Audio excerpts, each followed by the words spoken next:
The following technique is a fantastic way to separate people, especially with fine hair and curly hair such as this, that were photographed against a white backdrop. Now, let me show you how this was photographed so that you don't think that this girl's hair really hangs out to the right like this. So you can see she was photographed lying on her side, so it looks like the hair's flying. I sort of like that. Being creative to get the effect. Now, what I need to do is I need to make a mask, but in situations like this, it's actually better to make two masks. One that's slightly smaller than the primary mask. So let me show you how that's done. It starts off by inspecting the channels. I'm going to zoom into 100% so we can watch. There's the green and there's the blue. And let's look again at that separation. Well, the blue has the best separation. So I'm going to duplicate the blue channel by dragging it down to the new channel button. I'm going to call this large. Okay, now I'm going to use all the skills used so far. Use my curves to get the white to become perfectly white. Let's increase some of that density. Don't want to go too far. Open up my info palette. Okay, the white's very good. I'm going to clean up that little fall off with the burn tool and the dodge tool. Let's say that's okay. Now, as I've done before, what I'm going to do is take my lasso tool and select the inside of her. You could also, on someone like this, that because of her shoulder, she's a clearly defined silhouette, you could also pen tool the figure because it's so smooth. But for sake of illustration right now, I'm going to just use the lasso tool and Option Alt Delete to force fill with the foreground color. Now, let me darken down these edges. I'm going to use my burn tool set to shadows. Accentuate that. Sometimes the burn tool, it's working okay here. I might have to go to the overlay brush to get good density. But I can build up quite a bit of density wherever there's information again. You need to have a little bit of patience when you make masks because you're dealing with the real contours of someone or something, and your eye knows what they're supposed to look like. So taking a little time now is going to make a big difference. Let me go to the overlay brush, which is a standard soft edge brush set to the blending mode overlay. I paint with black, only the dark areas get filled in. And in this instance, that's working a little better than the burn tool. Okay, now I need to give the transition. Notice I'm staying away from the edge of the hair. I want the natural curliness of her hair to be maintained. And you can see all those white areas. That's the backdrop. And I certainly want to be able to see the backdrop through it. I'm going to increase the density of this dark just a bit with a larger, softer brush, but I'll take that down to about 20%. And that will help me work a little bit slower to build up the density.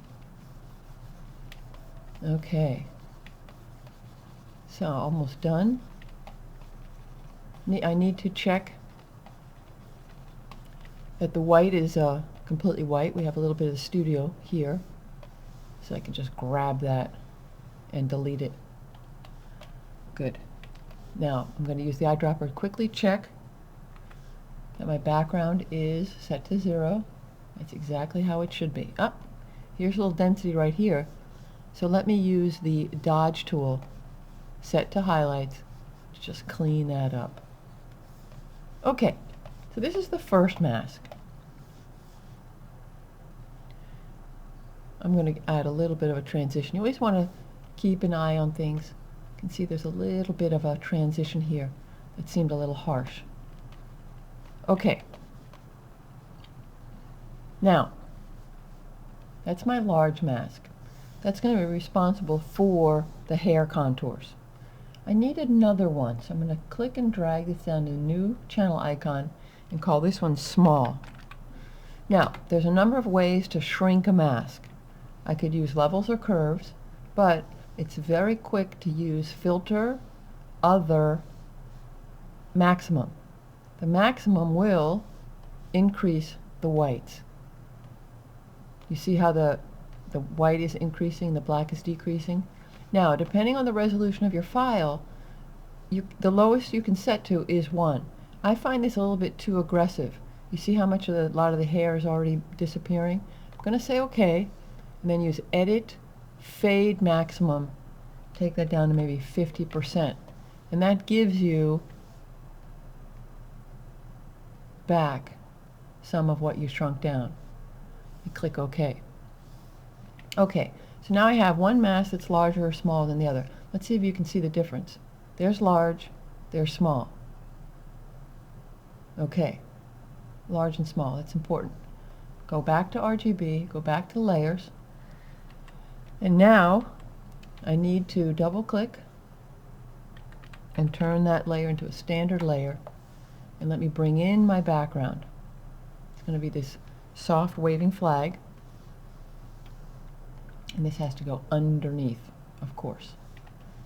Okay, now you need 2, sometimes 3 copies of the figure that you're trying to put onto this new background. So for now, I'll start with 2. I'll turn the top one off, and on this one, the first one, you want to load the large mask. So I'm going to select Load Selection, Large. I'm going to click OK and click on the Add Layer Mask. This is obviously backwards to what I want, even though it's rather attractive. Looks a little like a Magritte cutout, doesn't it? But what I really want is I want the girl to show through, so I'm simply going to Image Adjust, Invert, and she's on that background. Now, if you look carefully, you've got a lot of that white from the background showing. To hide this, change the blending mode of this layer with the large mask to multiply. And you can see now beautiful dark hair with one problem, of course, we don't want the stars in her face. That's what the top layer is for. We're now going to select Load Selection and choose the small mask. Notice here, under Source, I can click Invert. That's the same thing as inverting the values after I load it. So I'll do that right now. And now I'm going to click on the Layer Mask button. And as you can see, good hair detail, even the little fuzz along her ear, without a lot of work. Now if you want to strengthen the darkening effect, simply duplicate the multiply layer to strengthen that darkening effect. You see how it's building up? And what I'll do sometimes is I'll slightly blur my top mask to fine-tune it. There you go, Filter Blur, Gaussian Blur.